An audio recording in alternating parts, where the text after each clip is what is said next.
Halo teman-teman semua, Assalamualaikum warahmatullahi wabarakatuh. Kita lanjutin diskusi kita setelah kita bahas kemarin soal hikmah ya dari penciptaan manusia pertama ya, kisah Nabi Adam alaihissalam, yang baru bagian awal ya, karena masih ada detail-detail yang lain nantinya.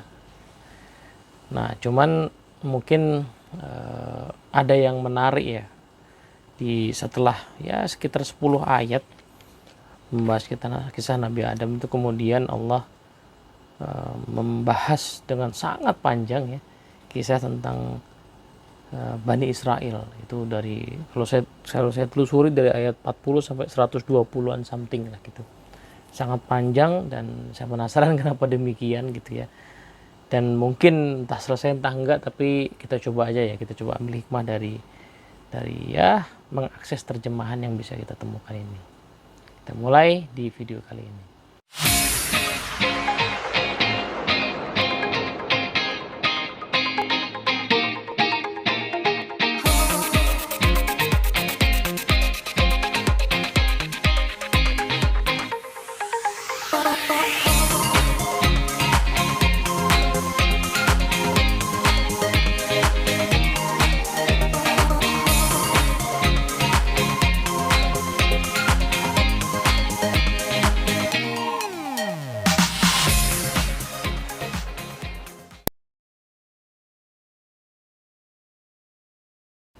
Oke, Assalamualaikum warahmatullahi wabarakatuh. Nah teman-teman semua,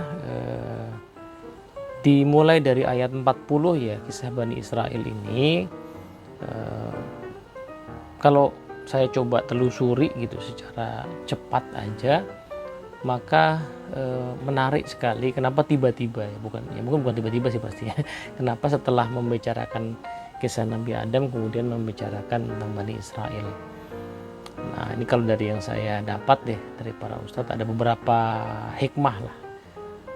Ya tentu saja kalau kita overview tema-tema sebelumnya ya, tema awal kan bicara soal menjadi manusia yang bertakwa ya, ciri-cirinya seperti apa, di-compare dengan orang-orang yang dimurkai gitu ya, orang kafir, orang munafik, dengan segala ciri-ciri dan dinamika psikologisnya. Kemudian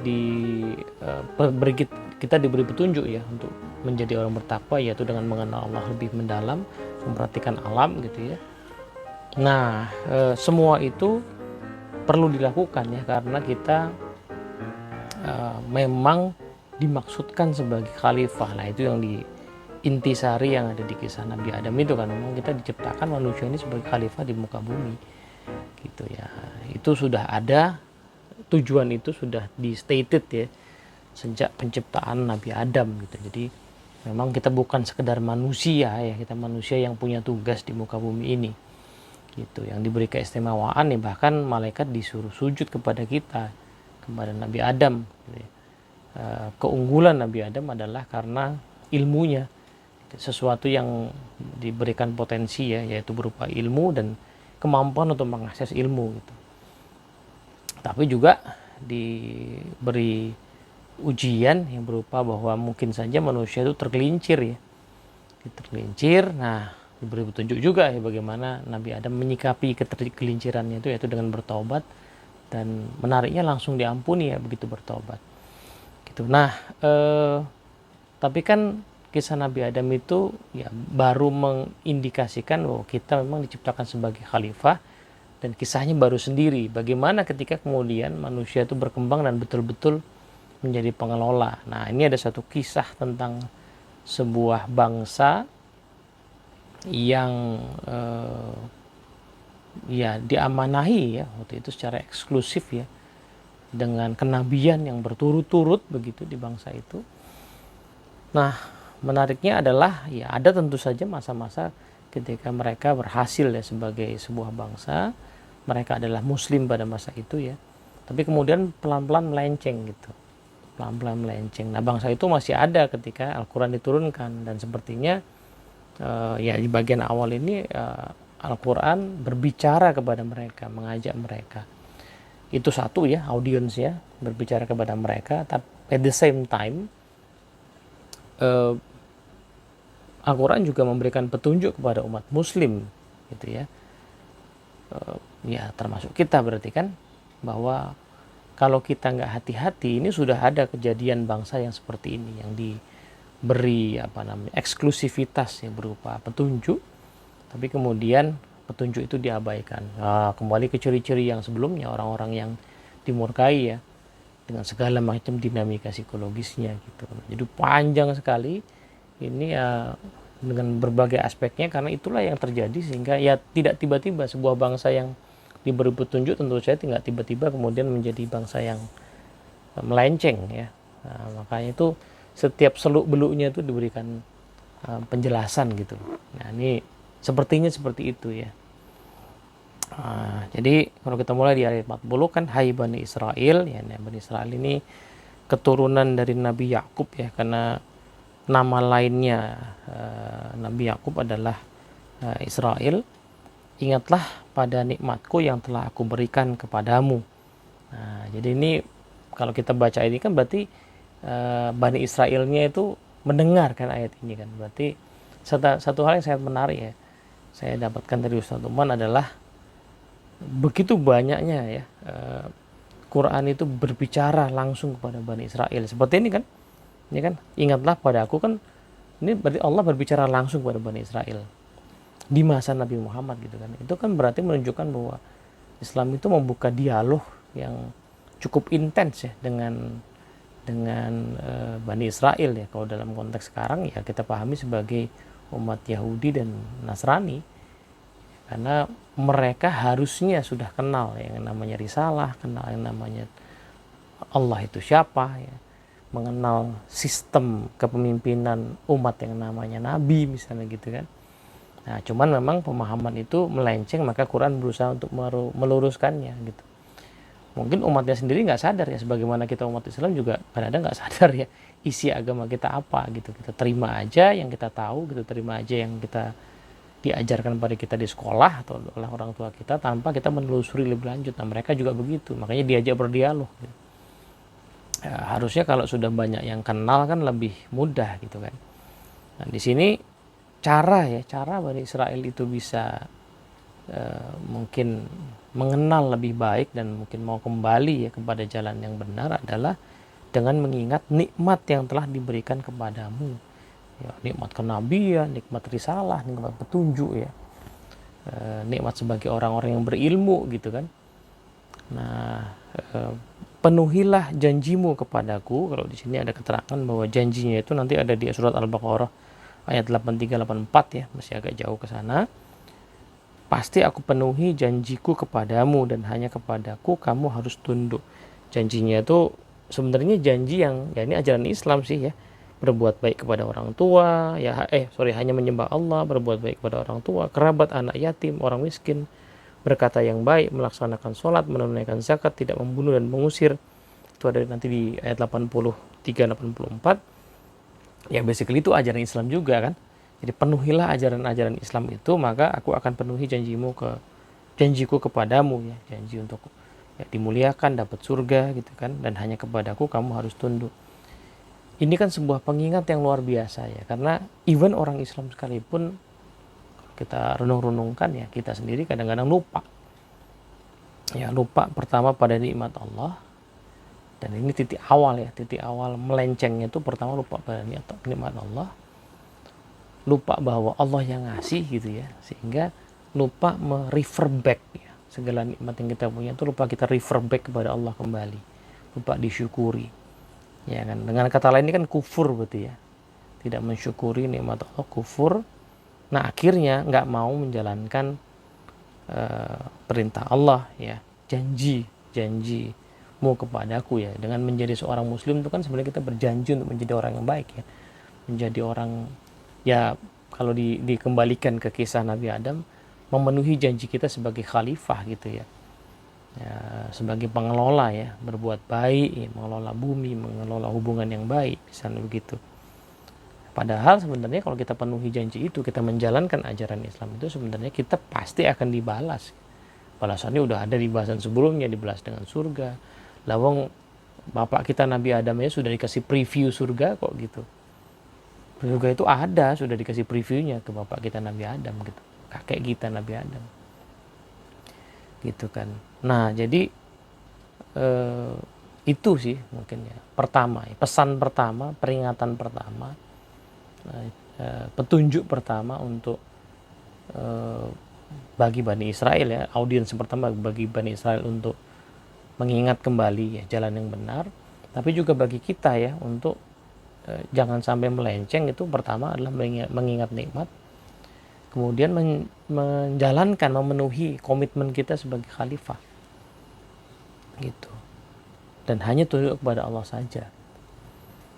Nah, pada ayat 41, berimanlah pada Al-Quran yang telah aku turunkan dan yang membenarkan Taurat. Nah, ini audien lagi, itu ya, satu sisi audiensnya adalah Bani Israel ya. Ini udah ada kitab yang baru nih ya, udah ada kitab yang baru yang murni namanya Quran. Ini kitab yang pesannya sama kok dengan Taurat yang waktu itu, ya kan, bukan Taurat yang sekarang, yang waktu itu. Diikuti yang Quran ini karena ini pesannya sama dan ini murni gitu ya, ini suci. Nah, jangan menjadi orang yang pertama kafir gitu, jangan justru kamu tuh jadi orang yang pertama-tama mengingkari ya Al-Quran gitu. Jangan kamu jual ayat-ayatku dengan harga murah dan hanya kepadamuku kamu bertakwa. Jangan ya ini kan istilahnya jual ya, jangan dijual dengan harga murah tuh berarti ya, karena pada dasarnya orang ya kalau di dalam sejarahnya ya kata para ustadz kan, Bani Israel itu salah satu kemelencengannya itu adalah menggunakan ayat-ayat untuk menjustifikasi perilaku-perilaku yang sifatnya duniawi. Ya kan, ayat untuk membenarkan sebuah praktek ekonomi yang salah sebenarnya misalnya gitu.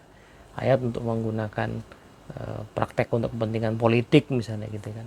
Itu kan berarti meremehkan ayat ya. Itu tuh petunjuk tapi dipakai untuk justifikasi, untuk politik, untuk ekonomi, untuk keuntungan pribadi misalnya begitu. Nah, itu salah satu praktek yang terjadi di Bani Israel, makanya diubah-ubah gitu, ayat-ayatnya diubah-ubah. Nah, itulah jadi tadi itu pesan kepada Bani Israel ya, mengingatkan mereka bahwa sejarah mereka itu adalah seperti itu, tapi at the same time pesan kepada kita juga umat Islam, karena mungkin saja kita melakukan hal yang sama ya kan. Jadi makanya berimanlah kepada Quran gitu, yang memang ini merupakan risalah dari dulu gitu ya. Jangan menjadi orang yang pertama kafir pada Quran. Kita nih umat Islam jangan menjadi orang yang pertama mengingkari Quran, yaitu tadi menggunakan Quran itu semau kita gitu. Menggunakan Quran itu untuk kepentingan duniawi, untuk kepentingan materi ya, untuk mengkufuri nikmat ya, untuk menjustifikasi nafsu kita misalnya begitu. Itu akan terjadi, makanya diberi peringatan, karena di umat zaman Bani Israel udah kejadian nih, bahkan diganti beneran gitu ayat-ayatnya ya. Jangan diremehkan ya ayat-ayat ini gitu ya, menjustifikasi. Nah, jangan kamu mencampur adukan kebenaran dengan kebatilan, dan janganlah kamu sembunyikan kebenaran sedangkan kamu mengetahuinya. Nah, ini kejadian di Bani Israel berarti kan, mencampur adukan kebenaran dengan kebatilan. Jadi yang benar sama yang salah dibuat relatif gitu, dicampur adukan gitu, dibuat nggak jelas gitu ya.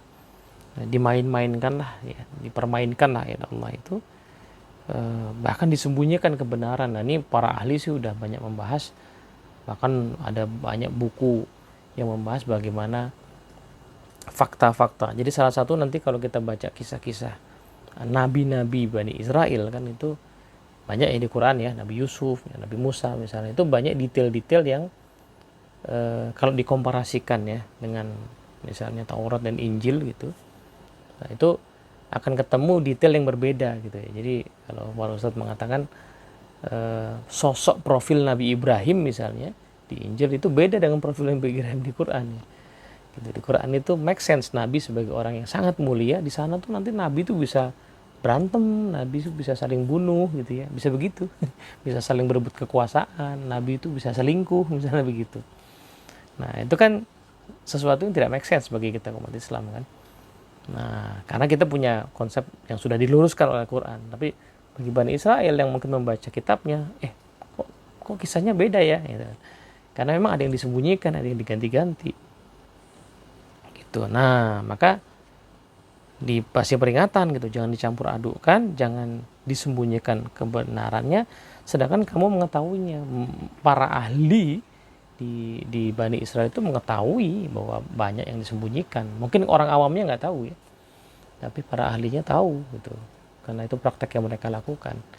Nah, di umat Muslim ini mungkin juga terjadi gitu. Justru orang-orang yang mengerti Quran, mendalami agama itu, kalau ya lama-lama melenceng itu adalah cara-caranya seperti itu, menyembunyikan kebenaran, ayat yang terang tidak diungkapkan gitu ya, hanya karena ada kepentingan politik tertentu, kemudian ayat yang cocok dengan konteks itu sengaja tidak diangkat, misalnya diangkat ayat yang lain yang lebih bisa menjustifikasi kepentingan politik itu, ayat yang berkepentingan terhadap kepentingan materi ekonomi tertentu disembunyikan, diungkapkan, sementara yang menjelaskan dengan terang disembunyikan misalnya.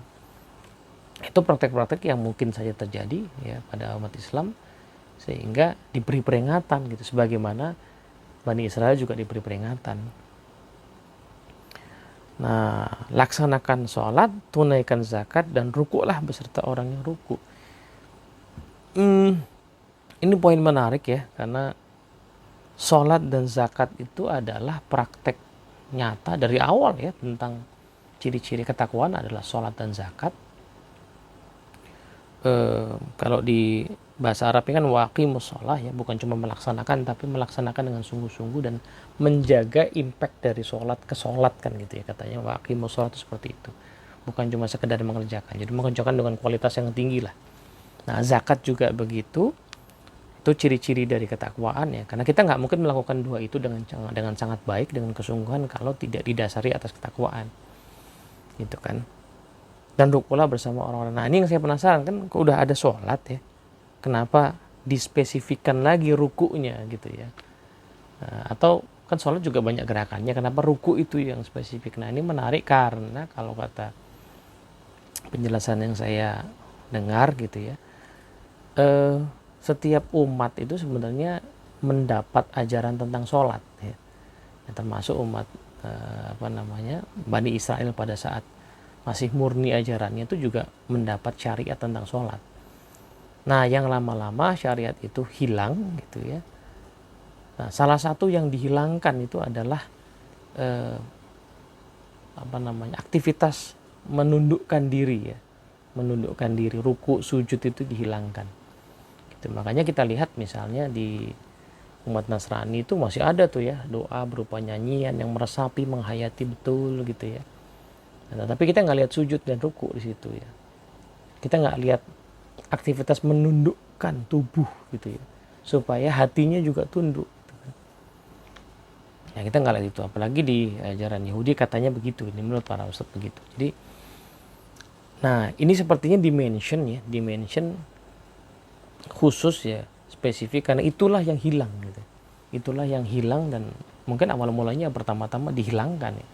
Lama-lama hilang betulan gitu, dan lama-lama mereka tidak menyadari lagi. Nah, mungkin saja umat Islam juga mengalami hal yang sama ya.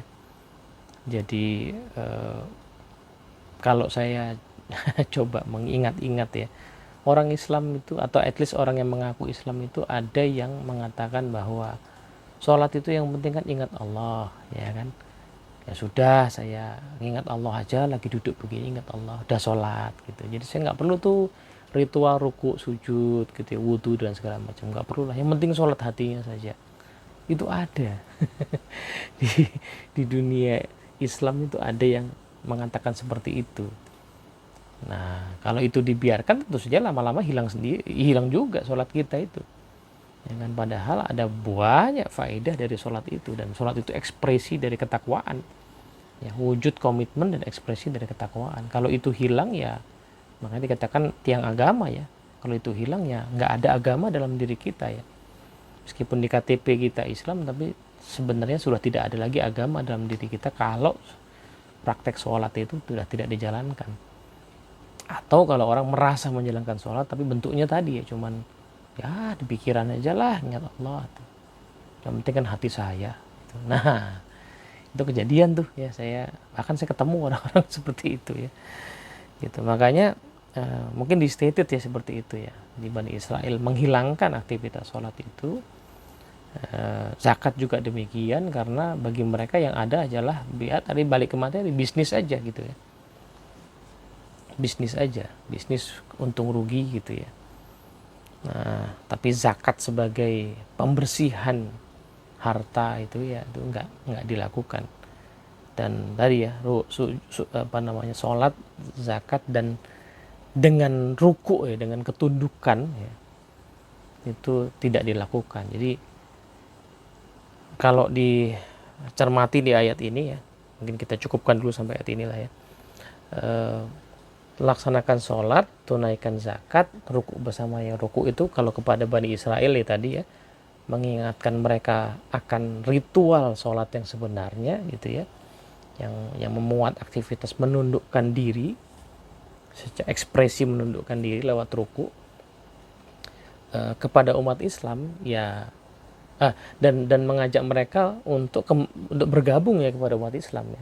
Rukulah bersama orang yang ruku kan, jadi tunduklah ya, jadilah muslim juga bersama orang muslim yang sekarang ini gitu ya, mengajak untuk kembali menjadi muslim gitu. Nah, tapi kepada orang muslim sendiri pesan ini adalah ya tadi, kadang-kadang orang Islam punya ya, karena nggak mendalami agama gitu ya, atau tidak berusaha lah ya, saya juga masih jauh ilmu saya, tapi nggak berusaha mendekat sedikit demi sedikit, kan akhirnya semau saya tuh ya, semau kita tuh pemahamannya. Terus kemudian memandang orang yang misalnya agamanya lebih bagus seperti golongan yang berbeda gitu. Padahal harusnya kita rukuk bersama mereka ya. Harusnya kita rukuk bersama orang-orang yang rukuk. Kalau lihat orang yang soleh gitu, harusnya kita mengikuti, gabung gitu. Bukan malah semaunya sendiri. Membuat agama dengan pemahaman kita sendiri. Harusnya kita ngikut bersama orang rukuk. Gitu sih saya memahaminya ya. Jadi mungkin saja umat Islam terjebak ke dalam jebakan yang menjangkiti ya Bani Israel. Makanya bahasan ini tentang Bani Israel selain mengajak kembali Bani Israel, juga ini memperingatkan umat Islam untuk jangan sampai kejeblos ke sana gitu ya. Karena ada potensi kita sekarang. Mungkin bukan potensi dalam arti kita mengganti agama, pindah agama. Ya ada sih kenyataannya orang Islam yang pindah agama, tapi mungkin jumlahnya lebih sedikit dibandingkan orang yang masih merasa Islam tapi sebenarnya sudah melenceng. Na'udzubillah min dzalik ya. Moga-moga manfaat. Assalamualaikum warahmatullahi wabarakatuh.